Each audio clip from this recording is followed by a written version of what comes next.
शांति।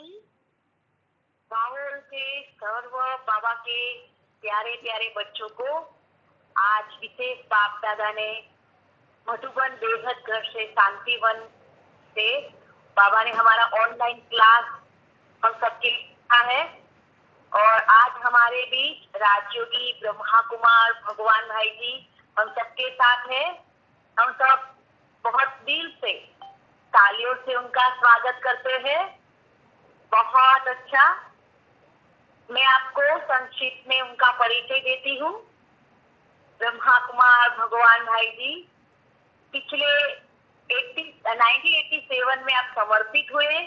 82 में आपको एक रद्दी की किताब से ईश्वरी परिचय मिला और आपने शुरुआत के 8 साल दिल्ली पांडव भवन में अपना जीवन समर्पित किया। 8 साल के बाद से आप शांतिवन में किचन डिपार्टमेंट में सेवाएं दे रहे हैं। आपको सेवा का बहुत शौक है और बहुत दिल से सेवा करते हैं। और अभी तक आपने 3000 जितनी स्कूलों में और 800 जितनी जेलों में अपना लेक्चर बाबा का संदेश दिया है। और इसके लिए इंडिया बुक में आपने अपना रिकॉर्ड दर्ज कराया है। तो बाबा के ऐसे अमूल्य रतन जो महाराष्ट्र से समर्पित है, उनका हम सब बहुत दिल से स्वागत करते हैं और बाप दादा को और उनको थैंक्स भी कहते हैं। ओम शांति।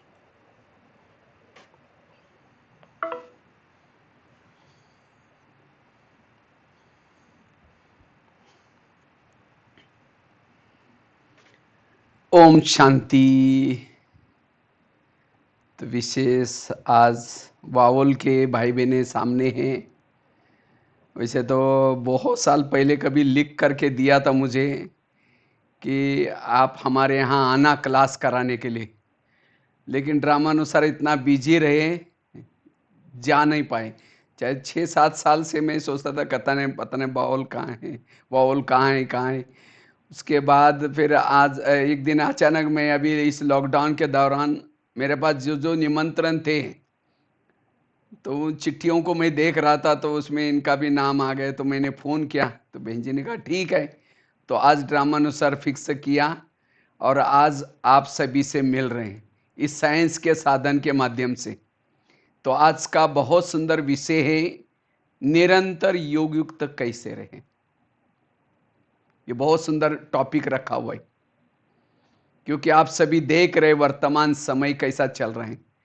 तो ऐसे समय पर हमें अपनी स्थिति को निरंतर योग युक्त रखने की जरूरत है, क्योंकि जितना हम निरंतर योग युक्त रहते हैं उतना वायुमंडल को हम बहुत अच्छा बना सकते हैं। जितनी हम अपनी स्थिति को योग युक्त रखते हैं हम विकर्म से बच सकते हैं। जितना हम योग युक्त रहते हैं अति इंद्रिय सुख मिलता है, और जिनको संगम युग में अतीन्द्रिय सुख मिलता है, जन्म जन्मांतर की आत्मा की प्यास बुझ जाती है। क्योंकि आत्माओं को प्यास है, वो प्यास है अतीन्द्रिय सुख की, प्रभु मिलन की। जैसे बच्चों को, छोटा बच्चा अगर मम्मी पापा से बिछड़ जाता है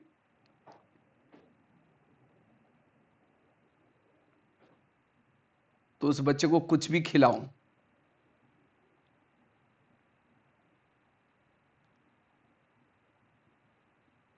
तो बच्चा कहेगा नहीं मुझे कुछ नहीं चाहिए,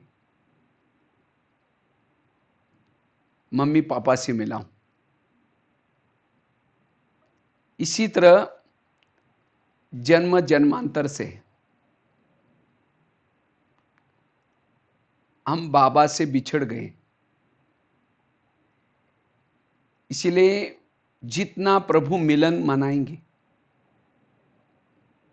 योग युक्त बनेंगे, उतना हमें अतीन्द्रिय सुख मिलता है। और जिनको योग के द्वारा अतीन्द्रिय सुख मिल जाता है, वही राग आता है संसार से, उसके बुद्धि का लंगर इस संसार से उठ जाता है, कर्म योगी की स्थिति बनती है। कर्मों में दिव्यता आती है।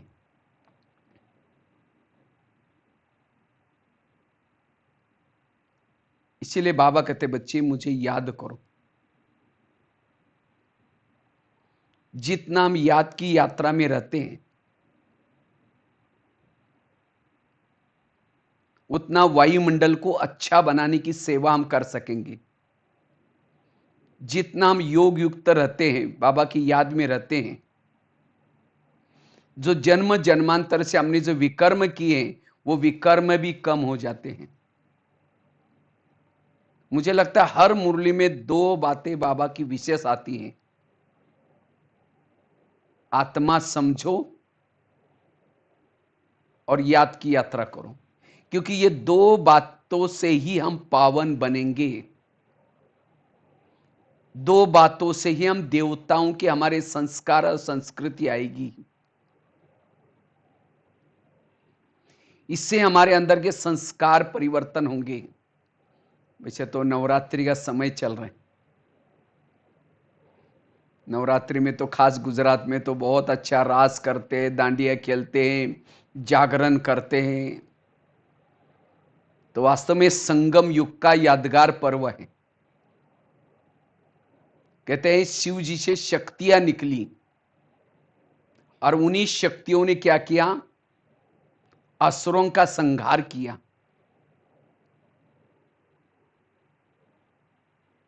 तब रावण खत्म हुआ। उसके बाद दिवाली आई। तो वास्तव में हमें भी अपने अंदर के आसुरी संस्कार को परिवर्तन करना है। ये काम क्रोध को परिवर्तन करना है। जितना हम याद की यात्रा में रहते हैं, जागरण करते हैं, मैं कौन, मैं कहां से आया हूं, मेरा पिता कौन, मैं कौन सी आत्मा हूं, इसको जितना हम अपने आप को जागरण करते हैं उतना हमारे अंदर की शक्तियों शक्तियों की उत्पत्ति होती है। सहन शक्ति, परखने की शक्ति, निर्णय करने की शक्ति। और जितना हमारे अंदर की शक्तियां जागृत होगी उतना हम विकारोपी रावण को मार सकेंगे। इसीलिए इस वर्ष में अच्छी तरह जागरण करना है, उतना हमारे अंदर शक्ति आएगी। और जब शक्ति आएगी तब हमारा दशहरा होगा। और जिन्होंने दशहरा मनाया उसके लिए जीवन में खुशी आएगी। दिवाली में क्या करते हैं, एक तो दीपक जलाते हैं। पहले तो सफाई करेंगे, दशहरा होते ही सफाई करते हैं। सफाई करने के बाद क्या करते हैं, फिर जिस दिन दिवाली है उससे पहले दिन से 2-3 दिन पहले से रंगोली बनाएंगे। उसके बाद दीपक जलाएंगे। कहते लक्ष्मी आने वाली। तो सफाई कौन सी करो, ईर्ष्या, घृणा, नफरत, वैर, विरोध, ये हमारे मन के अंदर जो भी निगेटिव भरा हुआ है इसकी सफाई करना, आत्मा का दीपक जागृत करना। और तब हमारे जीवन में सच्ची दिवाली आएगी। वो दिवाली तो कोई वो दीपक जलाने से लक्ष्मी नहीं आएगी, क्योंकि लक्ष्मी आते हैं उल्लू के ऊपर और उल्लू को लाइट में दिखता ही नहीं। फटाका बजाएंगे तो उल्लू घबरा करके कहीं और चला जाएगा। तो कौन सा दीपक, कौन सा घर, ये शरीर पे घर में आत्मा का दीपक जलाना, यह है सच्ची दिवाली।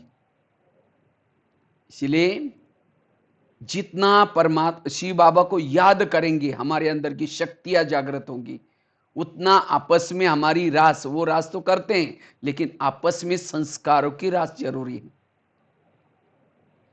जितना हम आत्मिक स्मृति में रहेंगे किसी के भी दोष दिखाई नहीं पड़ेंगे। तो इसलिए याद की यात्रा से संभव है। हम याद की यात्रा करने के लिए किन बातों की धारणा करनी है। अगर मुझे याद की यात्रा निरंतर रखनी है,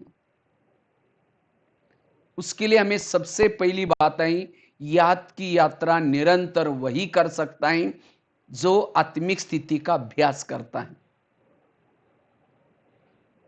जितना हम आत्मिक स्थिति में रहेंगे निरंतर बाबा की याद रहेगी, क्योंकि आत्मिक स्थिति में रहने वाला निरंतर बाबा के साथ कंबाइंड है।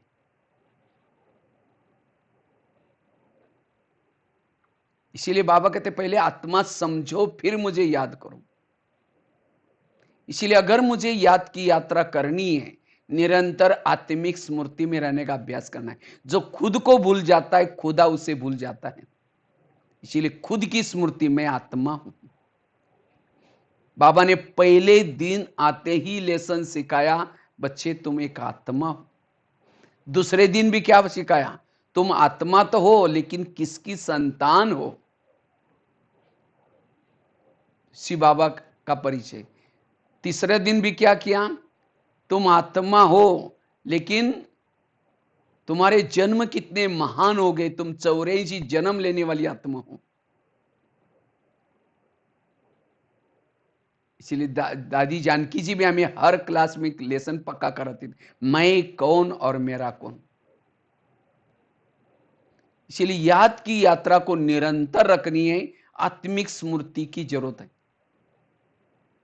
क्योंकि जितना आत्मिक स्मृति में रहते हैं, निराकारी अशरीरी स्थिति में रहते हैं, उतना आंखें खुली है, कान खुला है, देखते हुए भी न देखने की अवस्था बनी रहेगी। जितनी हम आत्मिक स्मृति में रहते हैं, किसी के भी दोष दिखाई नहीं पड़ेंगे, सब अच्छे नजर आएंगे।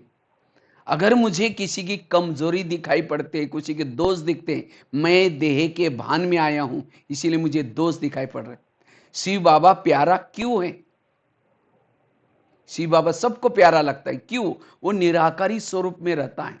इसी तरह जितना हम निराकारी स्वरूप में रहेंगे, हम सबके प्यारे बन जाएंगे।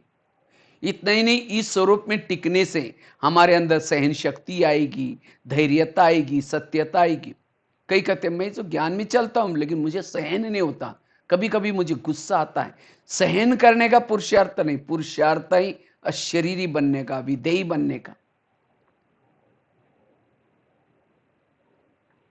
इस स्वरूप में टिकने से हमारे अंदर दैवी गुण शक्ति आएगी। जितना इस स्वरूप में हम टिके रहते हैं, हमारा घर याद आएगा। अब घर जाना है, संगम युग चल रहा है, अभी वापिस जाना है, वो याद रहेगा। हम अविनाशी हैं, हमें कोई भी विनाशी शक्ति मार नहीं सकती, ये याद आएगा। निर्भयता आएगी, सत्यता आएगी, धैर्यता आएगी, सारे गुण आएंगे। इसीलिए बाबा कहते बच्चे आत्माभिमानी स्थिति में रहो। आत्माभिमानी स्थिति में रहने से मान अपमान निंदा स्तुति में भी समान रहेगी। जितना हम आत्माभिमानी स्थिति में रहते हैं, वाणी में बल आएगा, दृष्टि में बल आएगा। योग लगाने के लिए आत्मिक स्थिति बहुत जरूरी है। बाबा ने एक मुरली में बहुत गहरी बात बताई थी। बाबा ने कहा कि मेरा तुम्हारे से प्यार था, इसीलिए मैं क्या क्या परम धाम छोड़ करके इस दुनिया में आया, अपना रूप बदल करके आया, और रात रात बैठ करके, घंटों घंटों बैठ करके तुमको पढ़ाया। मेरा तुम्हारे साथ प्यार था, इसीलिए अब तुम्हारा मेरे साथ प्यार है, तुम मेरे पास आओ और परम धाम में घंटों तक बैठो। लेकिन बाबा ने कहा कई बच्चे आकर के बैठना चाहते हैं लेकिन नहीं बैठ सकते ज्यादा। क्यों? क्योंकि रूप नहीं बदलते, देह भान में आकर के बैठने की कोशिश करते। देह भान में बाबा के पास ज्यादा समय टिक नहीं सकेंगे।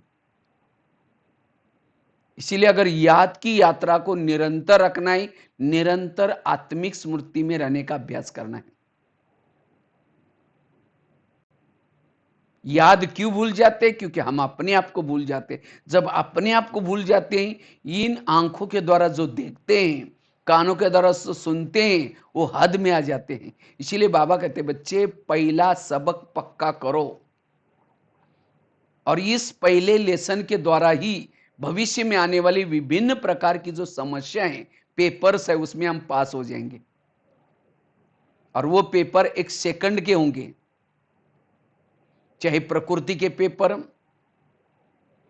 ईविल आत्माओं के तरफ के आने वाले पेपर, संस्कारों के पेपर, खान पान के पेपर, इकोनॉमी के पेपर, कई प्रकार के पेपर आएंगे। लेकिन जो आत्मिक स्मृति में रहेगा, आत्माभिमानी स्थिति में रहेगा, वो हर पेपर में पास हो जाएगा। वैसे ही हमारा ज्ञान योग का सारा रिजल्ट है अशरीरी बनना, विधेयी स्थिति में रहना।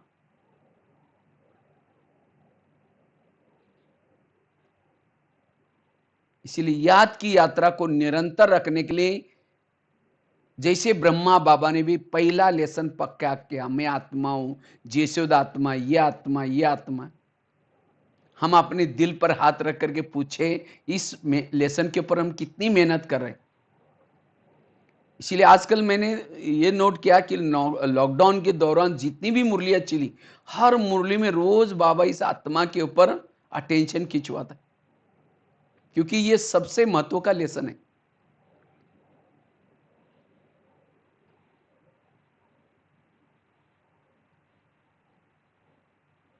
तो आत्मिक स्मृति के अभ्यास से हमारी याद की यात्रा निरंतर रहेगी। दूसरी बात है, अगर मुझे याद की यात्रा में रहना है, निरंतर रहना है, सदा सकारात्मक और पॉजिटिव और समर्थ विचार को चलाना है। जितना हमारे विचार समर्थ, पॉजिटिव, सकारात्मक होंगे, उतनी हमारी याद की यात्रा सहज होगी, निरंतर रहेगी।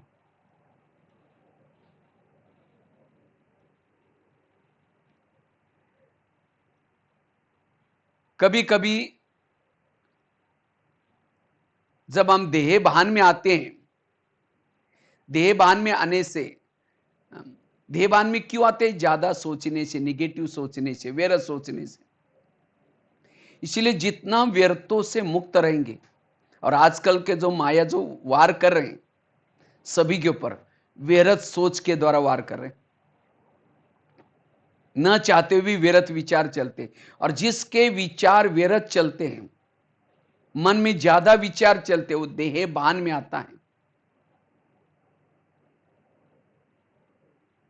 इसीलिए बाबा ने कई सालों से मुरलियां चला रहे, अव्यक्तवाणियां, मुझे लगता है 5-6 साल से, बच्चे समस्याओं का समाधान करो, कारणों का निवारण करो, बीती को बिंदी लगा दो। ये ड्रामा का ज्ञान, कर्मों का ज्ञान, हर आत्मा का पार्ट अपना अपना, ये सारा ज्ञान बाबा ने दिया है किसी लिए? मन को चुप रखने के लिए। और जिन्होंने मन को चुप रखने की कला सीखी है,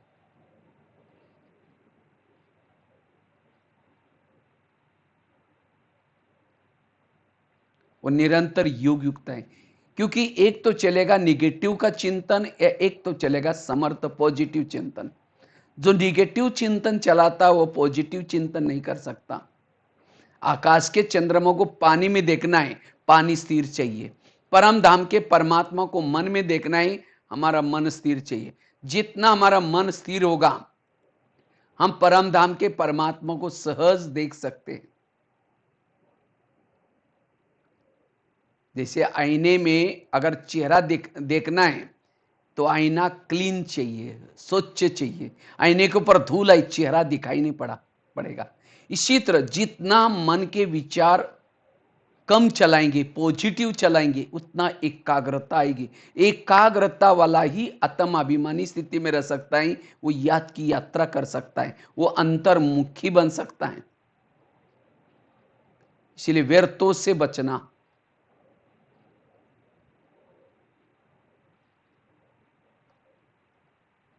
कभी कभी हमारे न चाहते हुए भी मन में निगेटिव विचार चलते। क्यों? कई कहते हैं मैं इसके रास्ते में कभी जाता नहीं, मैंने इसका बुरा कुछ किया नहीं, फिर भी ये व्यक्ति मेरे साथ ऐसा क्यों कर रहा है? टाली कभी एक हाथ से नहीं बजती, टाली के लिए 2 हाथ चाहिए। अगर कोई व्यक्ति मेरे साथ ऐसा वैसा करता है, इसका मतलब मैंने भी कभी किया था। एक ड्रामा की बहुत बड़ी सीक्रेट बात आपको सुनाता हूं। आपके आसपास के जितने लोग हैं, कोई आपको देने के लिए है, कोई आपसे लेने के लिए है।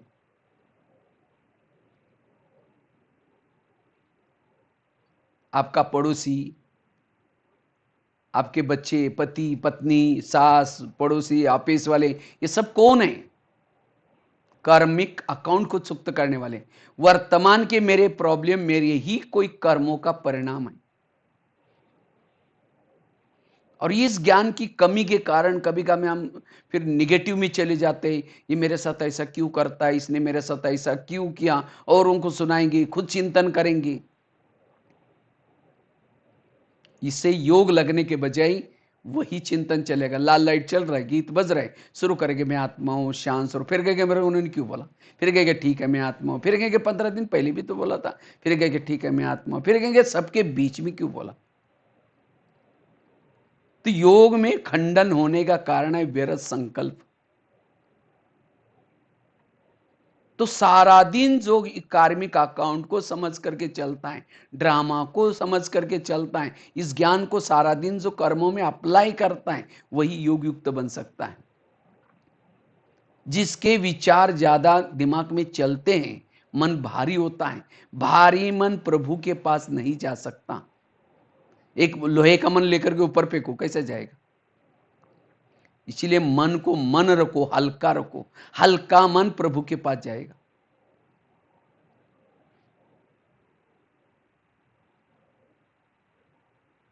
इसीलिए अगर मुझे योग युक्त बनना है, सारा दिन पॉजिटिव संकल्प, सकारात्मक संकल्प, कम से कम संकल्प। एक शिष्य गुरुजी के पास जाता है, कहता है गुरुजी मैं बहुत भक्ति करता हूं, दान करता हूं, लेकिन मुझे कुछ अनुभव नहीं हो रहा है। तो गुरुजी हंसने लगे, कहते बात तो सही है। कहते हैं 3-4 दिन पहले मैं बगीचे में बैठा था, तो वहां 5-6 युवा आए थे, उन युवाओं को प्यास लगी थी। तो गुरुजी ने कहा सामने कुआं है, वहां बाल्टी है, रस्सा है, जा करके पी के आ जाओ।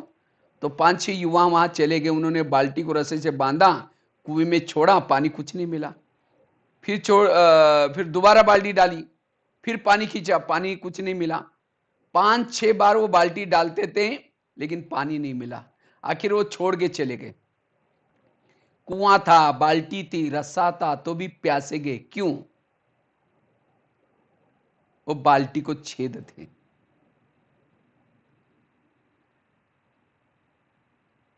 वो तो कुएं के पास गए थे, हम तो सागर के पास आए। हमारे पास बुद्धि है, मन है, हम मेहनत भी करते हैं, अमृतवाला उठते हैं, सेंटर पर जाते हैं, योग लगाते हैं, मधुवन में आते हैं, मेहनत कर रहे हैं। लेकिन अगर मन को छेद है, मेरा सोचने की आदत है, आत्मा अनुभव, परमात्मा अनुभव नहीं होगा। इसीलिए अगर मुझे निरंतर योग युक्त बनना है, अपने संकल्प को बचाओ। संकल्प से सारा कल्प चलता है।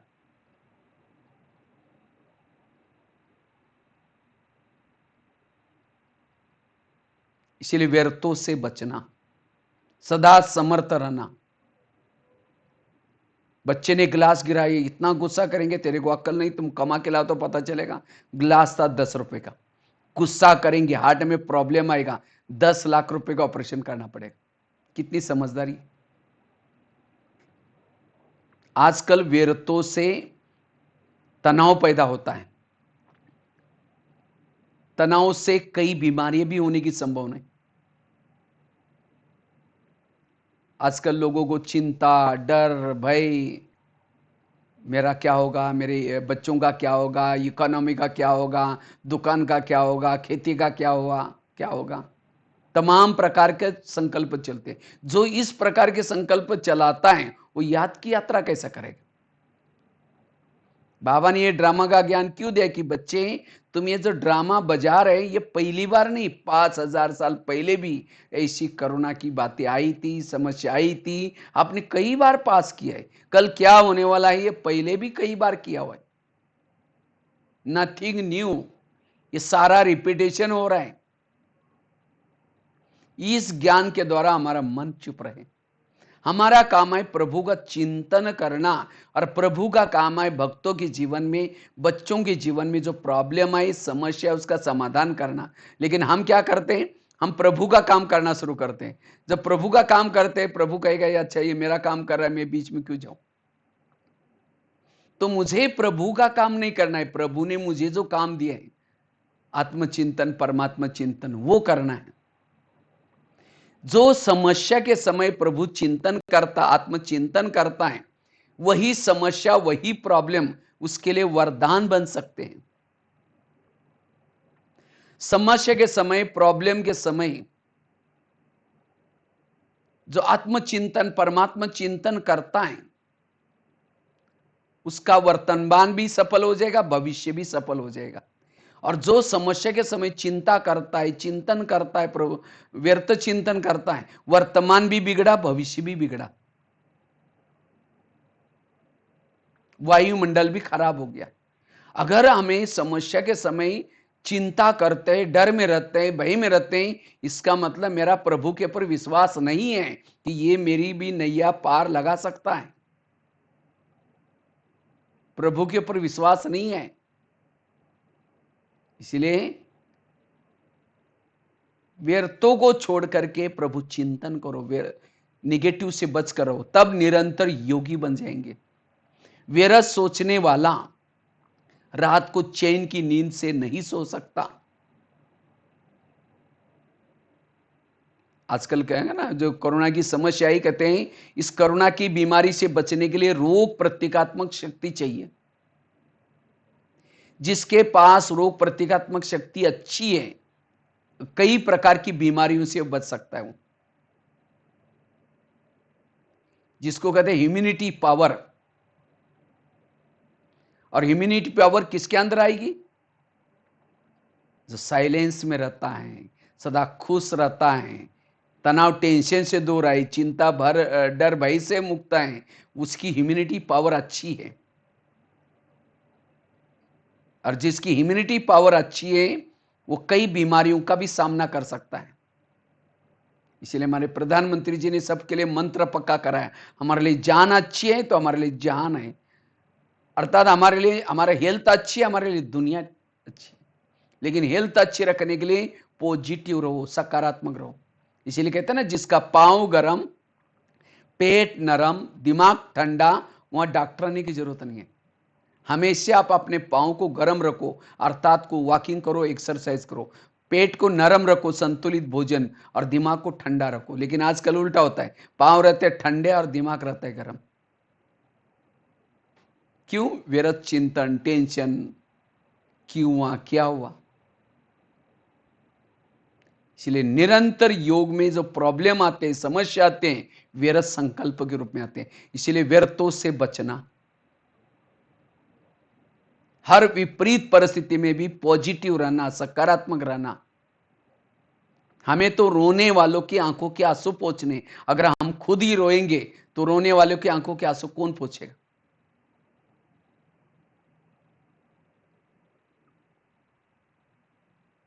तीसरी बात है, वैसे तो इसकी व्यर्थों से कैसे मुक्त बनना, उसके लिए घंटे का टॉपिक है, वो कभी हम दोबारा इसके बारे में गहरी चिंतन करेंगे। तीसरी बात है, अगर मुझे निरंतर योगी बनना है, श्रीमत का पालन करना है, जितना हम श्रीमत का पालन करेंगे निरंतर योगी स्थिति में रहेंगे। क्यों श्रीमत और योग, इसका कनेक्शन क्या है? सीता वियोगी क्यों बनी? क्योंकि उसने लक्ष्मण रेखा पार कर दी, अपना मन मत प्रमाण चली, श्रीमत में मन मत मिक्स किया। इसी तरह आज हमारे जीवन में जो प्रॉब्लम आते हैं, वियोगी बनते हैं। क्यों? श्रीमत में मन मत मिक्स करते हैं। बाबा ने जो हमारे लिए श्रीमत दी है, अमृत वेला उठने का नियम है, मुरली रोज सुनने का नियम है, पवित्रता का नियम है, आत्मा समझने का नियम है, खान पान का जो भी नियम है, जितना नियमों के अंदर रहेंगे निरंतर योगी बनेंगे। अगर मेरा योग नहीं लगता, जरूर दाल में कुछ काला है।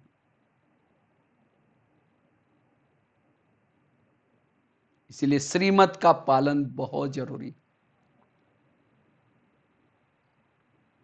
कई नियमों का उल्लंघन क्यों करते हैं? कई कहते हैं लोग क्या कहेंगे, लोग क्या बोलेंगे, अगर हम बैच पहनेंगे या त्योहार के समय अगर रास करने के लिए नहीं जाएंगे, कलर कपड़े नहीं पहनेंगे तो लोग क्या कहेंगे। लोग इस दुनिया में ऐसे हैं, घोड़े पर बैठने में नहीं देंगे, पैदल चलने में नहीं देंगे।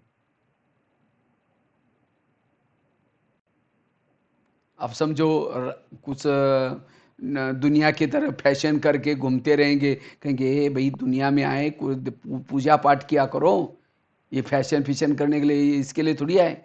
अब समझो पूजा पाठ करे, कुछ करेंगे, रोज ज्ञान योग करेंगे, कहेंगे अरे दुनिया में आए, कुछ खाओ पियो, घूमो फिरो, फैशन करो। वो करेंगे तो भी बोलेंगे, करेंगे तो भी। इसीलिए कहते हैं ना, सुनो सबकी, करो मन की नहीं श्रीमत की। और जितना श्रीमत प्रमाण चलेंगे उतना योग युक्त रहेंगे। कृष्ण अर्जुन को गीता का ज्ञान सुनाता है। वो क्वेश्चन करता है, ये कैसे है करूं, ये मेरे भाई है इनको कैसे छोड़ो, ये मेरा गुरु है इनको कैसे मारो ये।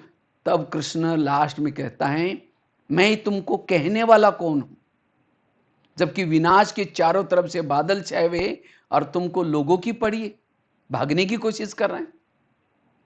इसी तरह आप समय देख रहे हैं, यहां कहने वाला कौन है। इतना दिन हमें लोगों की सुनी,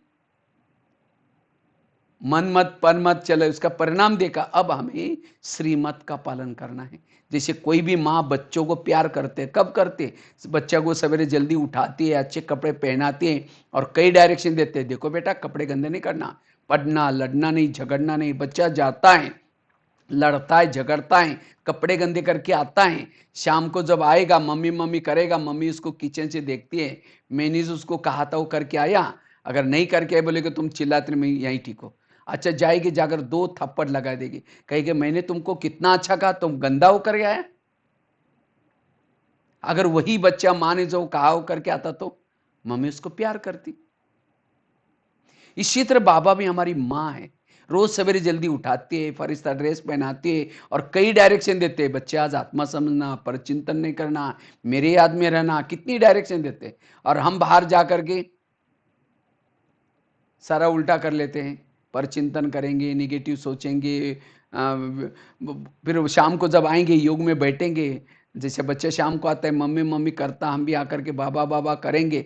मम्मी किचन से देखते, बाबा भी परम धाम की खिड़की से देखता है, मैंने से उसको कहा करके आया, नहीं करके आए बोले कि तुम चिल्लाते रहे, मैं यही ठीक।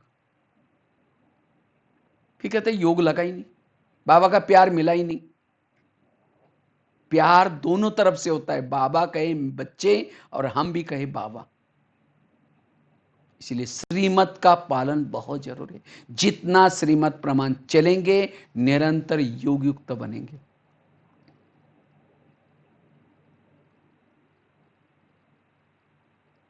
योग में माया क्यों होती है, जैसे बाबा कहते हैं माया मेरी बेटी है और तुम मेरे बच्चे हो।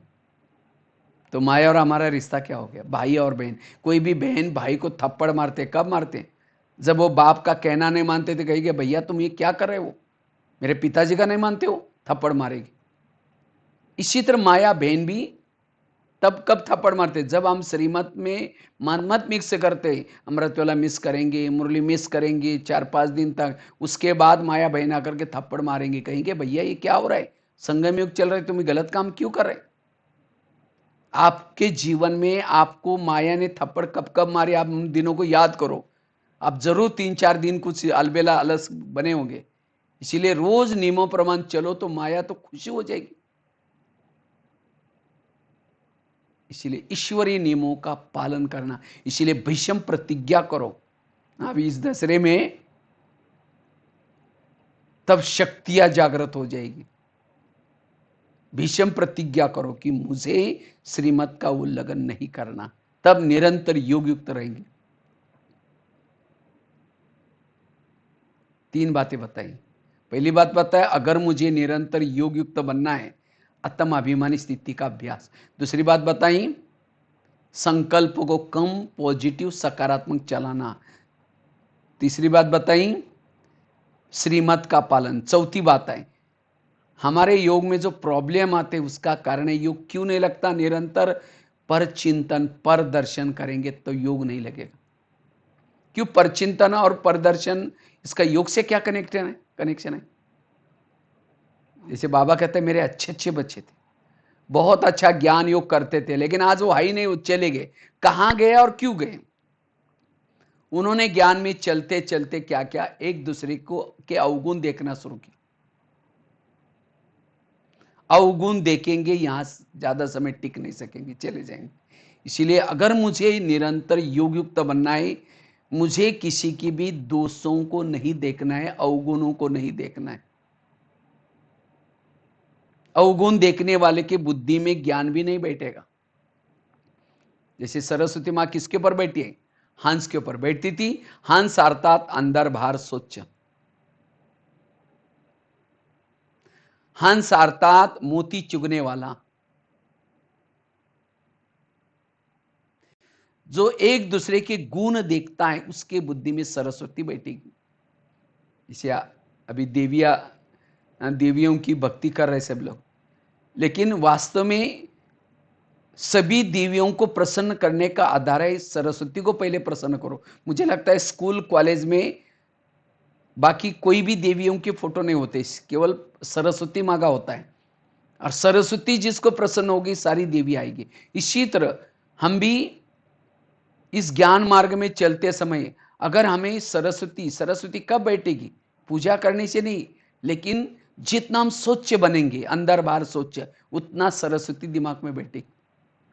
और जहां सरस्वती आएगी, लक्ष्मी आएगी, दुर्गा आएगी, संतोषी माँ आएगी, सारी देवी आएगी।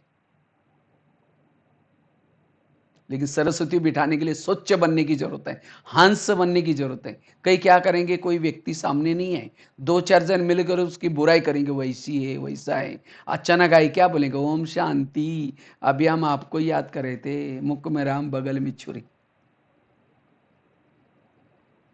और अब तो महाभारत चालू होने वाला है। इतना दिन गीता सुनी हमने। महाभारत में अगर 18 दिन तक गीता का ज्ञान सुनाया अर्जुन को स्वच्छ बनाने के लिए, इसी तरह इतना दिन से बाबा ज्ञान सुना रहे किसी लिए? हमें स्वच्छ बनने के लिए। और जितना स्वच्छ बनेंगे बाबा दिल में बैठेगा, और जिसके दिल में बाबा बैठा है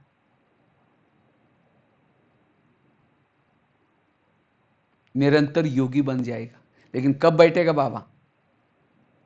जब हम स्वच्छ बनेंगे। एक व्यक्ति के प्रति भी अगर निगेटिव है, वे रहता है, बाबा दिल में नहीं बैठेगा। इसलिए दिल को स्वच्छ बनाने की जरूरत है। पर चिंतन से बचना। हर एक का अपना अपना पार्ट है, हर एक का ड्रामा अपना अपना है। इसलिए कोई किसी का दोष नहीं है, सभी निर्दोष हैं। भगवान से प्यार करने से पूर्व भगवान ने रची हुई दुनिया का हर इंसान मुझे प्रिय चाहिए। एक शिष्य गुरु जी के पास जाता है, कहते हैं गुरु जी मैं बहुत भक्ति करता हूं, मुझे एक वरदान चाहिए। तो मैं बहुत जीवन में शांति चाहता हूं, सुख चाहता हूं। भगवान ने कहा ठीक है। भगवान ने क्या किया, उसको वरदान दिया, साथ में 2 थैले दे। कहा कि एक थैले को तुम आगे रखना, दूसरा थैले को पीठ के पीछे रखना। और भगवान ने कहा जो पीठ के पीछे थैला है उसके अंदर तुम्हारे आस पास पड़ोस में जो भी लोग हैं सबके दोष भरे हैं, अवगुण भरे। चिटकी डालिए, अवगुणों की चिटकी। और आगे वाले थैले में कहा कि तुम्हारे खुद के दोष है, दोष वाली चिटकियां बना के डाली। भगवान ने कहा जो पीठ के पीछे थैला है उसको बांध करके पीछे रखना, और अपने दोस्त को आगे रखना, खोला रखना, बार बार देखना, परिवर्तन करना। बस इतना करो तुम्हें सुख शांति सब मिलेगी। जाओ। वो थैले लेके चला गया। कुछ साल के बाद वो व्यक्ति क्या करता है, थैले को चेंज किया, दूसरे की बुराई को आगे किया और अपनी बुराई को पीछे किया। अपनी बुराई को बांध दिया, दूसरे की बुराई को खोल दिया, औरों को बुला बुला करके सुनाना शुरू किया। उसके वरदान उल्टे हो गए। फिर भगवान के पास जाता है। भगवान कहता है अच्छा। कहते भगवान मुझे सुख मिला ही नहीं, शांति मिली नहीं। भगवान ने कहा अच्छा, तुमको जो मैं थैली दी तो उसको क्या किया? कहता है भगवान मैंने कभी कभी आगे पीछे किया। भगवान ने कहा यही तुम्हारे दुखों का कारण।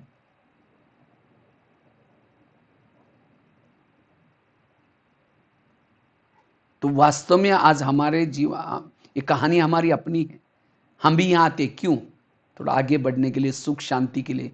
बाबा भी हमें वरदान देता है, 2 थैली देता है, दूसरे के दोस्त को पीछे रखो और अपने दोस्त को आगे रखो। लेकिन हम बाहर जाकर के क्या करते हैं, चेंज करते हैं। अपने दोस्त को क्या करते हैं,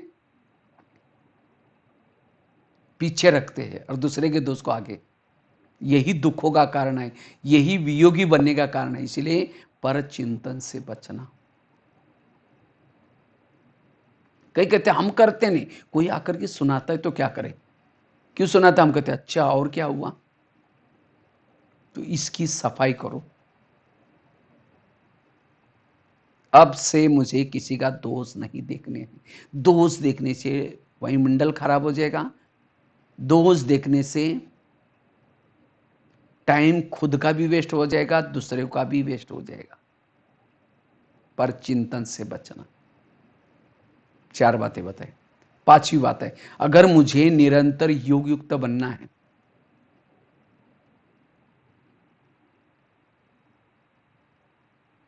उसके लिए अपने पुराने संस्कारों का परिवर्तन करने की जरूरत है। जब हम पुराने संस्कारों के वश हो जाते हैं की कमाई चट हो जाती है। बार बार संस्कार के वश होने से योग के बजाय वियोगी बन जाते हैं। वास्तव में वो संस्कार आते क्यों है?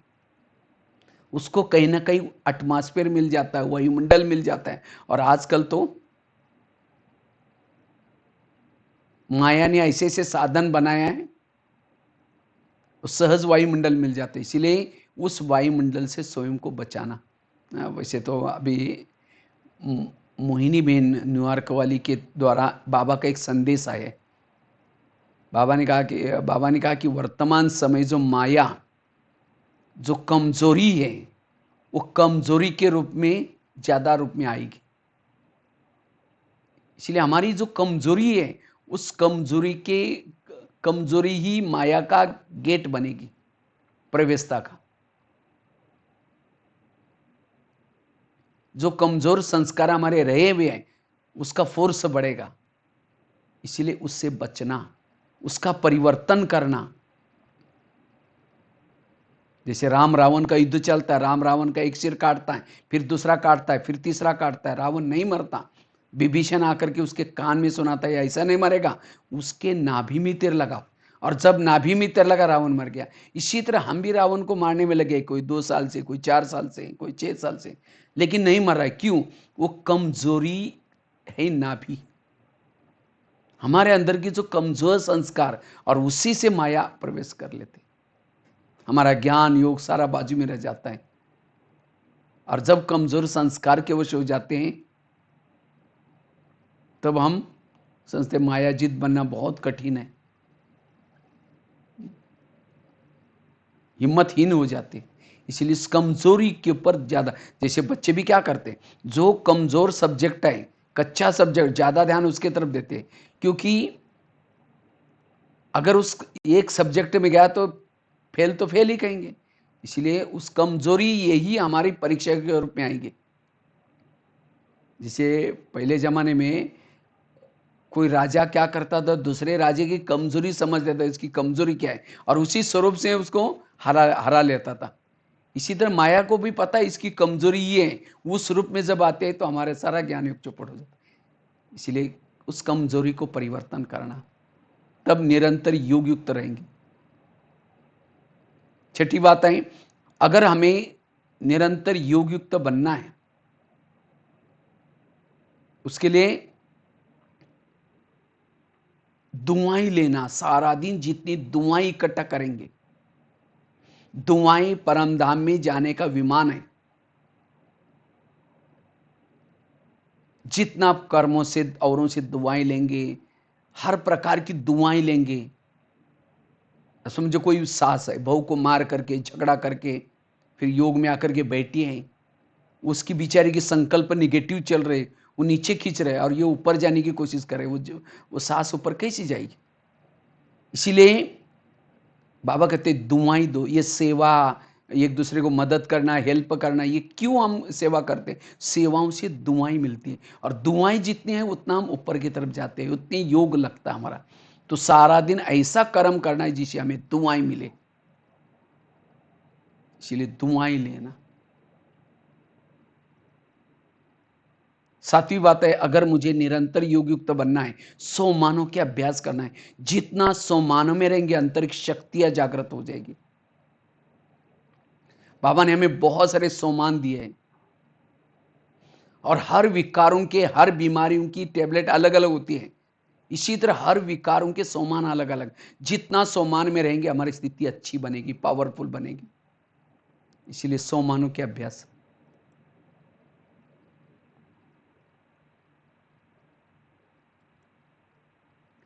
तो जितना सोमान में रहेंगे स्थिति पावरफुल बन जाएगी, शक्तिशाली बन जाएगी।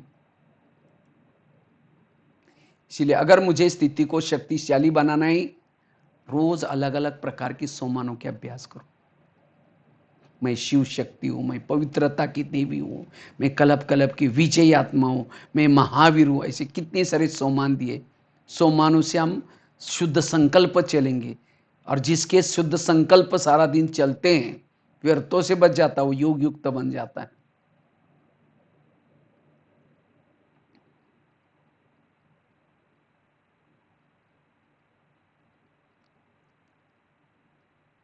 सात बातें बताए। आठवीं बात आई, अगर मुझे निरंतर योग युक्त बनना है, रोज पुरुषार्थ में कुछ नवीनता करो। नवीनता, नए नए प्रकार का। जैसे कभी एक दिन 8 दिन तक अशरीरी का अभ्यास, 8 दिन के लिए फरिश्ता स्थिति का अभ्यास, 8 दिन के लिए हमें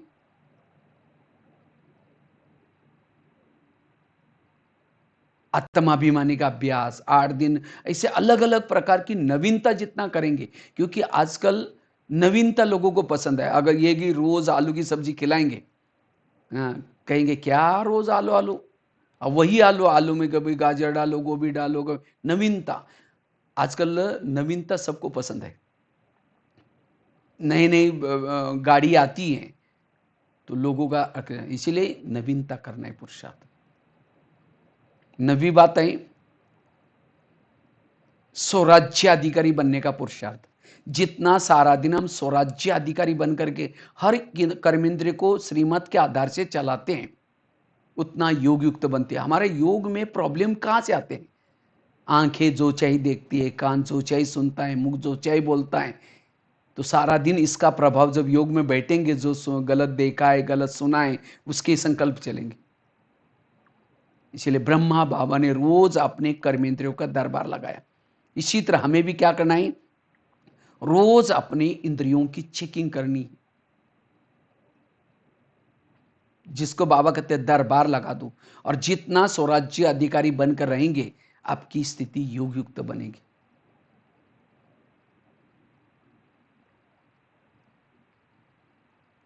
जैसे आजकल के मम्मी पापा बच्चे कहाँ जा रहे हैं, किसके संग में जा रहे हैं, क्या देखते, पूछने का देखने का टाइम ही नहीं है।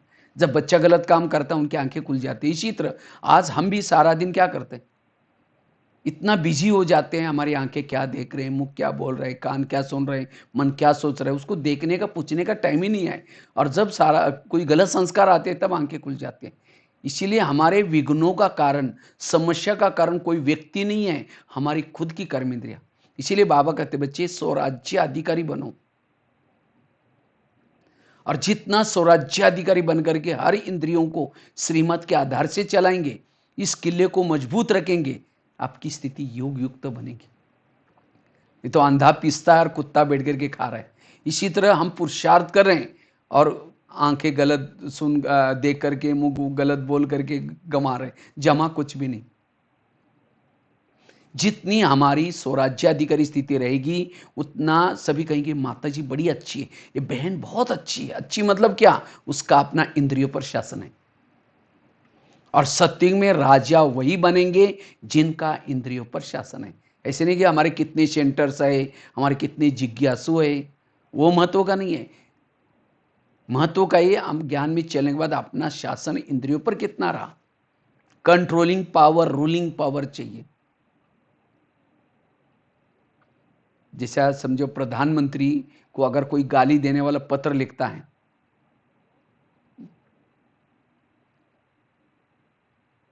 तो पीए के पास जाएगा, पीए फाड़ के फेंकेगा, क्या फालतू आदमी है। अब उनके पास पहुंचा तो उनको अशांति हो जाएगी। इसी तरह अगर कोई हमको गाली देता है, हमारा आत्मा का पीए कौन है? कान। कान क्या करता है? तुरंत आवाज करता रहता है, हमको गाली दी, गाली दी, गाली। जितना बोलेगा उतने आत्मा की नींद पिट गई। अगर आत्मा हितैषी होता तो उसको सुनते हुए न सुन लेता, वो हितैषी। अब 4 पेज की सवेरे की मुरली सुनी, उसको तो नहीं बोलता आज बाबा ने ऐसा कहा, ऐसा कहा, ऐसा कहा, वो तो निकाल लेता है। आंखें जब योग में बैठते हैं बंद हो जाते हैं, और कोई मोबाइल की चीजें देखते हैं तो बिल्कुल एकटक करके उस समय नींद नहीं आती।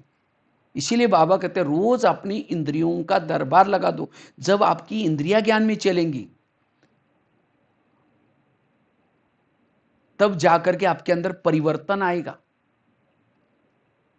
इसलिए स्वराज्य अधिकारी बनने का पुरुषार्थ करना हमें, तब हमारी सारा दिन की अगर स्वराज्याधिकारी स्थिति है, हम निरंतर योग युक्त रह सकते हैं। और लास्ट की एक बात, 10वीं बात, सबसे महत्व की बात है, हमने योग युक्त बनने के लिए किन किन बातों का ध्यान रखना है। योग हमारा टूटता क्यों है? जैसे कई हम जाते हैं ना रास्ते में जाते हैं तो कई ब्रेकर होते हैं, तो इसी तरह हमारे पुरुषार्थ के ब्रेकर है। बाबा ने कहा कि बच्चे तीव्र पुरुषार्थ करो। अभी भी जस्ट 18 तारीख को बाबा की रिवाइज मुरली सुनी, तीव्र पुरुषार्थी बनो, इसके पर अटेंशन दिलाया। मनसा सेवा करो। कौन कर सकता है मनसा सेवा? जिनकी स्वयं की स्थिति पावरफुल है, जो योग युक्त है, वही मनसा सेवा कर सकते हैं।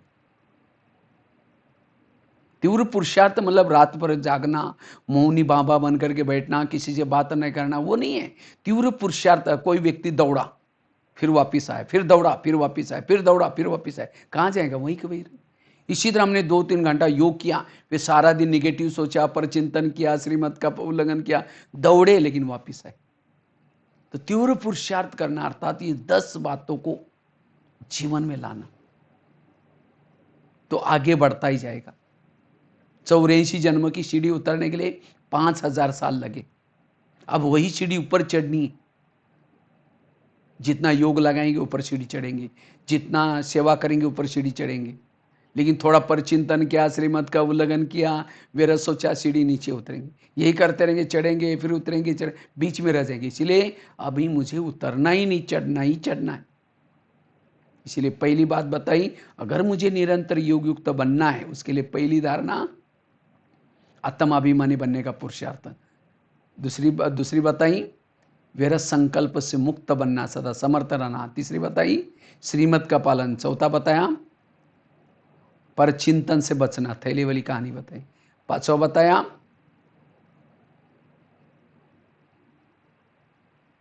अगर मुझे निरंतर योग युक्त बनना है, 100 मानव के अभ्यास। छठी बताई दुआएं लेना। सातवीं बताई नवीनता करना। आठवीं बताई संस्कारों का परिवर्तन। नवीं बताई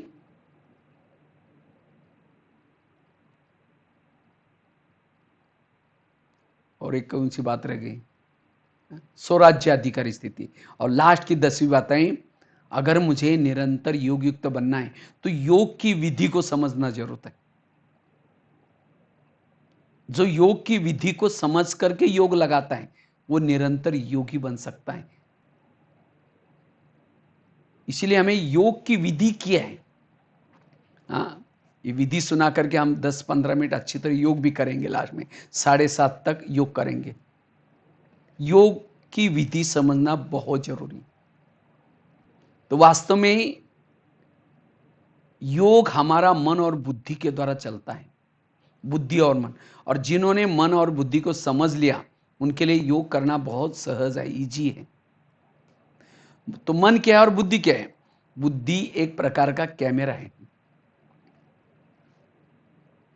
बुद्धि कैमरा है, जो कैमरा जिस चीज को देखता है वही टीवी में आता है। बुद्धि एक गाय है, गाय जहां जाते हैं बछड़ा पीछे पीछे जाता है, तो बुद्धि गाय है, मन उसका बछड़ा है।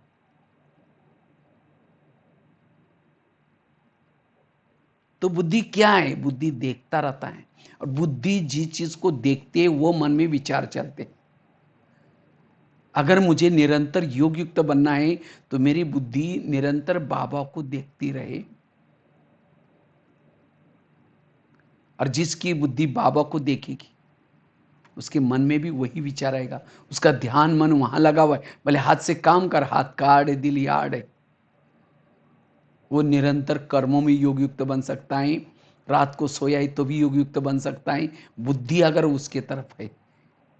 इसीलिए योग में बुद्धि बहुत महत्व की है। तो बुद्धि क्या चीज है? हाँ, जैसे समझो मैंने अभी आपको कहा कि इसी समय आप मधुवन में ओम शांति भवन में बैठे हैं। मधुवन में ओम शांति भवन में बैठे हैं। अगर मैंने ओम शांति भवन को बोलते हैं, जैसे आपके मन में क्या आएगा? ओम शांति भवन का चित्र आएगा। आपका वावल का सभी ग्रुप मधुवन में ओम शांति भवन को देख रहे हैं। ओम शांति भवन के बीच के गेट में वहां से अंदर जा रहे हैं ओम शांति भवन देखने के लिए। जैसे अंदर गए, एक वरांडे में बहुत सुंदर सोरख का मॉडल रखा हुआ है, उसको आप देख रहे हैं। वहां से ओम शांति भवन के अंदर गए। जैसे अंदर गए, अंदर का ओम शांति भवन देख करके नीचे शांति स्तंभ के पास आए। शांति स्तंभ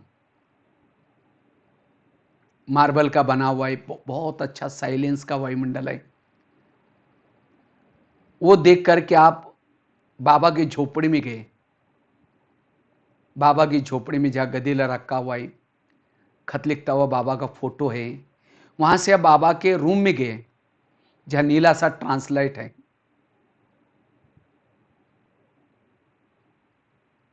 बाबा के रूम के अंदर जहां बाबा रेस्ट करते थे, वहां से आप पीस पार्क में गए जहां ओम का बना हुआ है। वहां से आप ज्ञान सरोवर में नीचे आए। वहां से नीचे शांतिवन में आए। शांतिवन में प्रकाश स्तंभ के पास है।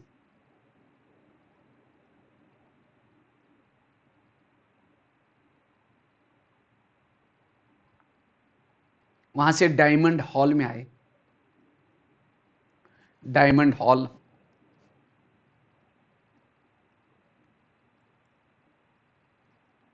डायमंड हॉल के बाद तपस्या धाम गार्डन में गए। तपस्या धाम गार्डन,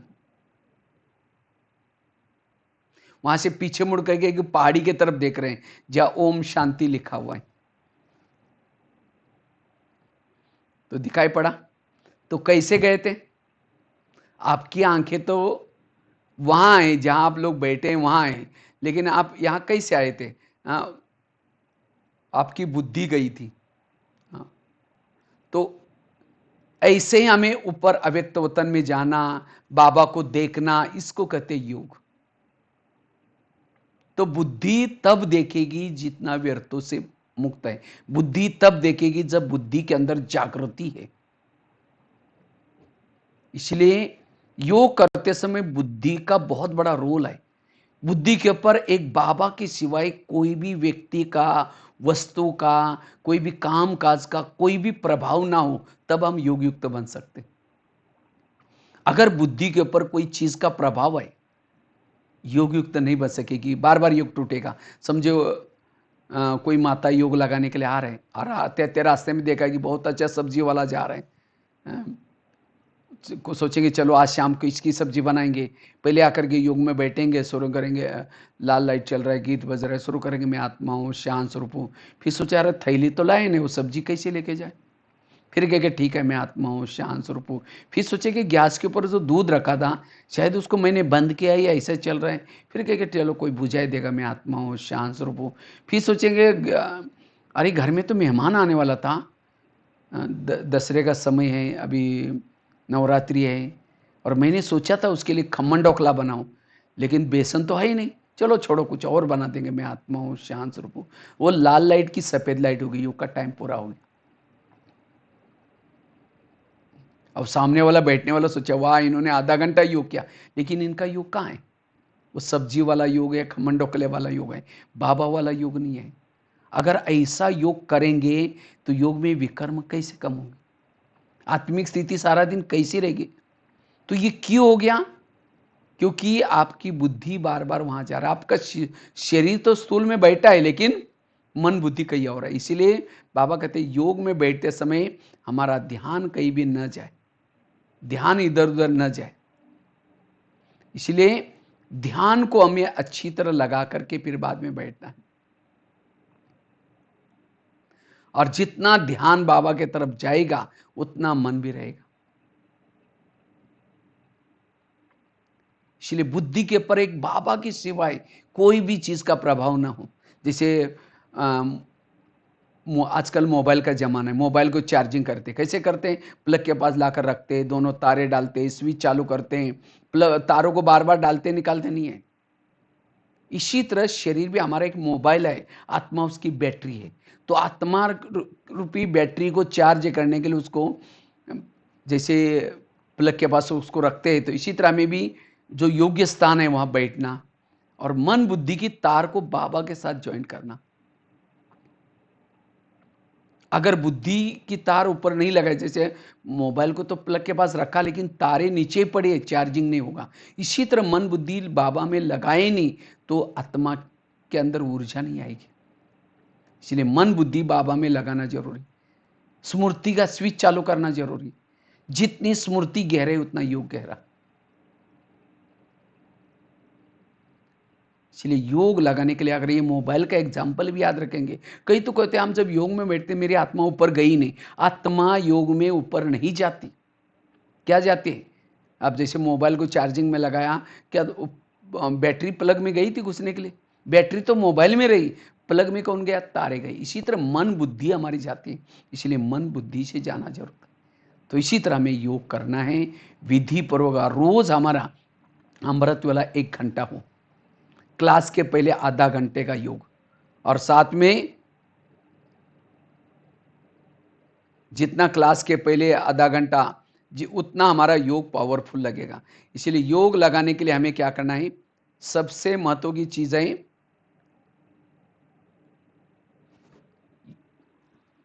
अगर हमें योग युक्त होकर के रहना है, इसके लिए क्लास के पहले आधा घंटे का योग जरूरी है। चलो अभी लॉकडाउन है, कोई बात नहीं, लेकिन लॉकडाउन के दौरान भी हमें क्या करना है? जो भी बहनों ने हमें सुनने का प्रबंध किया है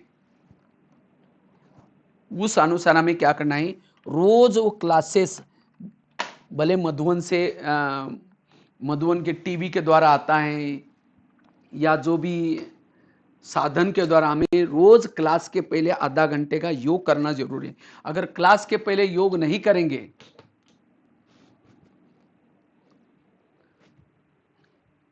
अगर क्लास के पहले हम योग नहीं करेंगे तो जो मुरली सुनते हैं मुरली का प्रभाव हमारे पर ज्यादा नहीं पड़ेगा। इसीलिए हमें क्लास के पहले आधा घंटे का योग करना है, रात को सोने से पहले भी करना है, और अमृत वेला अच्छी करनी है। अमृत वेला सब करते हैं। अगर अमृत वेला का आपका वीडियो बनाया जाए, कोई चुपचाप, आपको पता भी नहीं चले आपका कोई वीडियो बना रहे, और वो वीडियो बना करके आपको ही सवेरे 10 बजे दिखाई जाए, ये सवेरे का आपका अमृत वेला का वीडियो है, कहेंगे मेरा है, मैंने ऐसे किया था। दीवार के सारे बैठे, मुंह खुला, आंखें बंद है, 2 बार मच्छर अंदर भी गया और बाहर भी है, पता भी नहीं चला। ऐसा तो नहीं है। बेहोश स्थिति में नहीं बैठना, होश में बैठना है।